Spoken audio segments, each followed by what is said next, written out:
Hello everyone. Today we are going to see some more examples from the point higher order derivative. So here are the examples. Find d2y by dx square. First example is x is equal to a into bracket theta minus sine theta. Y is equal to a into bracket 1 minus cos theta. And second one, x is equal to 280 square. Y is equal to 480. Third, x is equal to sine theta, y is equal to sine cube theta when theta is equal to pi by 2. Fourth example, x is equal to a cos theta, y is equal to b sine theta at theta is equal to pi by 4. So we start from आता हे first जे example आहे हे example तुम्हाला मी parametric फंक्शनमध्ये solve करून दिलेलं आहे, सेमच आहे. ओके, हे पण एक्झाम्पल सॉल्व करून दिलेलं आहे. हे दोन्ही एक्झाम्पल सेमच आहेत. फक्त तुम्हाला इथं काय करायचं आहे, सेकंड ऑर्डर डेरिव्हेटिव्ह फाइंड करायचं आहे, एवढाच फरक आहे. सो आता ह्या दोन्हीपैकी एक एक्झाम्पल आपण सॉल्व करू. ओके, हे पण सोपं आहे एक्झाम्पल. सो मी थर्ड एक्झाम्पल तुम्हाला मी सॉल्व करून देतो. ठीक आहे. So given x is equal to sine theta, y is equal to sine cube theta. Okay, so differentiate with respect to theta येणार, इकडे पण differentiate with respect to theta येणार. ठीक आहे. दोन्ही पण तुम्ही ॲट अ टाइम सॉल्व केला तरी चालतं, no problem. So dx by D theta is equal to sine थिटाचं डेरिव्हेटिव्ह काय येणार आहे, तर कॉस थिटा येणार आहे. Similarly dy by D theta, आता इथं साइन क्यूब थिटा आहे, मग अशा वेळी काय करावं लागणार तुम्हाला, तर 3 पुढं घ्यावं लागणार. ओके, तर 3 इंटू साइन स्क्वेअर थिटा येणार इंटू डेरिव्हेटिव्ह ऑफ काय येणार, derivative with respect to theta येणार. आता okay, D by D theta into sine theta येणार. So dx by d theta is equal to cos theta as it is, then dy by d theta is equal to 3 sin square theta into sin theta चा derivative काय येणार आहे, cos theta येणार आहे. Right. Then next आता तुम्हाला dy by dx find करायचं आहे.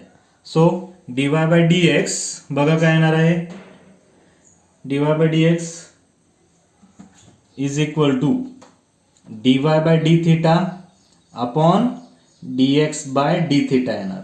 राईट.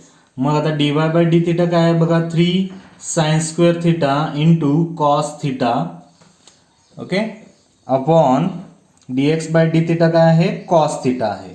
ओके, तर आता काय काय कॅन्सल होतं बघा याच्यामध्ये, तर कॉस थिटा कॅन्सल झालं. Next dy by dx is equal to काय मिळालं बघा, 3 साइन स्क्वेअर थिटा मिळालं. राईट.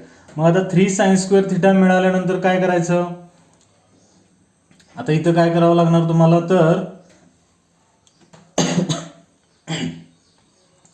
हां आता dy बाय dx मिळालं. Again differentiate with respect to, आता काय येणार बघा, विथ रिस्पेक्ट टू एक्स तुम्हाला फाइंड करावं लागणार, विथ रिस्पेक्ट टू एक्स.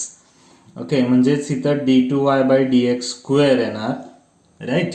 मग आता हे 3 कॉन्स्टंट तुम्ही बाहेर घ्या, d बाय dx येणार, साइन स्क्वेअर थिटा येणार.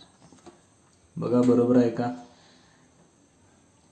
ओके, म्हणजेच आता ह्या अशा टाईपच्या एक्झाम्पल मध्ये तुम्हाला काय करावं लागणार, तर 3 इंटू, आता इथं व्हेरिएबल थिटा आहे, सो इथं काय करावं लागणार तुम्हाला, d by D theta into sine square theta, हा जो डी बाय डी एक्स आहे तो याप्रमाणे ऍडजस्ट करायचा आहे, d theta by D x. So इथं बघा तुम्हाला मी फॉर एक्झाम्पल सांगतो, हे d by D x can be written as d by D theta into d theta by D x.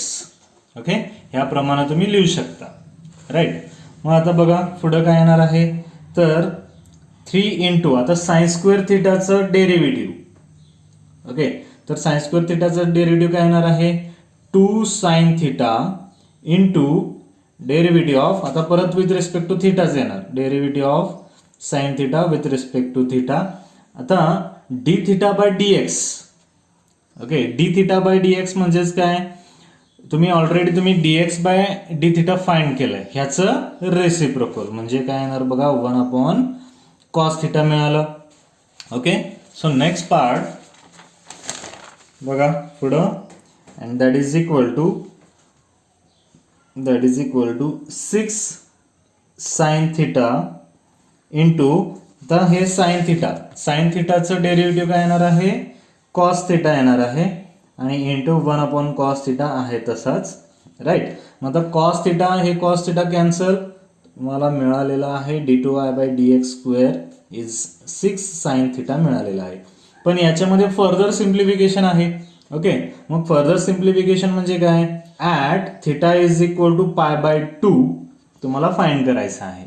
Okay, म्हणजेच d2y बाय dx स्क्वेअर जे तुम्ही find केलाय त्याच्यामध्ये π/2 पुट करायचं आहे, at theta is equal to π/2 म्हणजे 6 साइन π/2 मिळालं, बरोबर.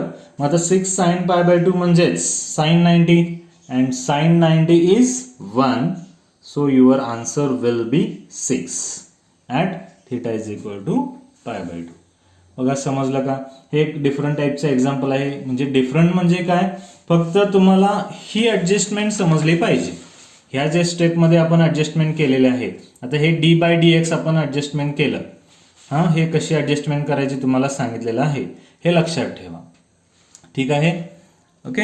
मग आता त्याप्रमाणे इथं ऍडजस्टमेंट केला, बिकॉज इथं व्हेरिएबल हा थिटा असल्यामुळे तुम्हाला ही ऍडजस्टमेंट करावी लागली.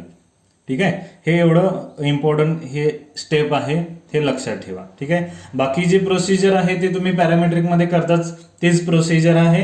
अँड पुढं when theta is equal to या टाईपचे एक्झाम्पल असतात.